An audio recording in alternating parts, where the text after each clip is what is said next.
As this is a new show and a lot of people, I mean, there's a lot of buzz about it, but people don't know what it's about. How would you describe it? I think the way I would describe it is it's a show about people dealing with the future. It's a little different than saying that it's a futuristic crime procedural. We're not really so much about gee whiz technology solving crimes. I think that if that's what we were doing, it wouldn't be nearly as interesting to me. But what we really are trying to achieve is we want people to see, the present reflected down the road 30 years from now. We want people to understand that this is a world that might actually exist. That if you see, you understand that your phone is like tracking your location today. Well, 30 years from now or so, how many other things is it doing? How easy is it to find somebody? What are the crime and technological issues that are attendant with that? We want to take things that people can relate to, and in the context of a good mystery buddy cop show, express how to deal with the future through it. What aspect or technological aspect of the show excites you the most? It doesn't have to be about technology, but what aspect of the show gets you the most excited? Look, I'm excited by the concept of it because, there just aren't that many shows that deal with futurism, and it's because it's tough to actually pull off. I think we're at a point in the history of humanity, where there is so much technology around us. It pervades our lives. We use it constantly. The iPhone came out in 2007.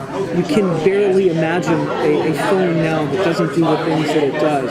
Where are things like this going to go 30 years from now?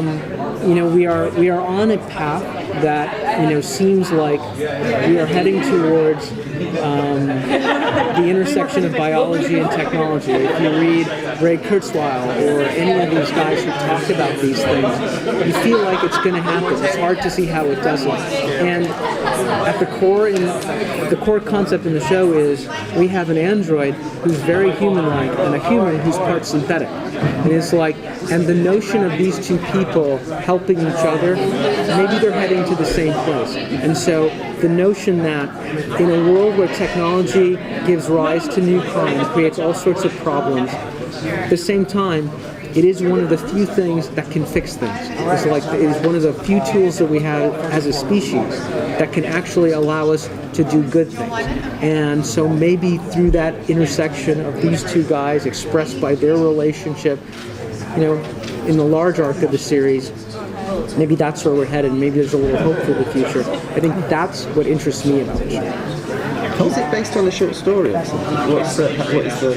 No, it's not based on a short story. This is something, Joel wrote this, I believe, in the last year of Fringe. But no, this is obviously it has influences from many things. Whenever you cannot talk in science fiction about memory without evoking Philip K. Dick. You can't talk about robots without evoking Asimov. You can't talk about dystopic future with human androids in it without talking about Blade Runner. So all of those, there's a nod to all of these guys in Almost Human. It's its own thing. What can you tease us about the things that are coming up? I know it's... No, because Bad Robot will murder me. You literally will see my head explode. They have a satellite train they do. Right now. I think they do. A chip in your head? Chip in your head that goes off. God, I knew there was a reason I had a bad night's sleep. We're obviously, Bad Robot is really big on secrecy, and they really, they understand the value of actually being surprised. We're in a culture where everybody wants to ruin a surprise. So I am not going to be that fella. But all I can say is I think you're really going to love how the John Dorian relationship evolves. We have great surprises for all of the characters. Everybody in the pilot that you see has got a very particular and specific relationship to the world and to technology. And so I think you're going to see those things realized as the show goes on. That's the plan. Now, is there a particular episode then that you run that we should look out for, that you really enjoy more more than others? How about Look that? out for every episode. You will enjoy them equally well. That is our plan. Where are you in the production right now? We are actually about to start a roll on episode 2 on Tuesday. So we've been working in the writers' room since the very end of May, yeah, that's what's been going on. We've been And you had a busy. great reception here at Comic-Con. That's what we heard. It sounded great. It sounded Like I wonderful. said, they're honest here. Yeah, yeah, they're not shy. And it seems like there's a lot of interest. That's- so, yeah. You know, I think part of that is really because there just isn't another show like this on the air. I mean, there's a lot of fantasy on right now. There's a lot of vampires and Horror. goblins and fairy tale stuff. It's like, all right. And I think that people don't attempt the genre because it's really, really tough. It's hard to pull off on a week-to-week basis. You saw the look of the pilot. The pilot looks amazing. Right. And that scares people off.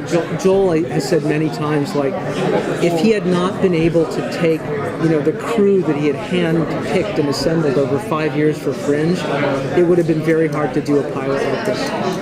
It was just really, you have a level of trust and an understanding of what they can actually give you, and I think they did it. Brad Anderson directed an amazing pilot, and I think they did a great job. How hands-on is JJ, sorry. JJ's been very present in the process. Like we actually got some notes on script 102 today from him. We're gonna have to address later on today. But no, he's been very present. He's been very involved in the cuts. I think it's very normal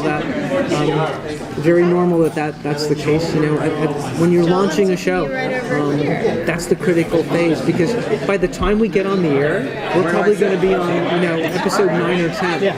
So you want that feedback. He knows he's so good at figuring out new ways to surprise people, and he really, there's a reason he's in the position he is, and we love getting his feedback.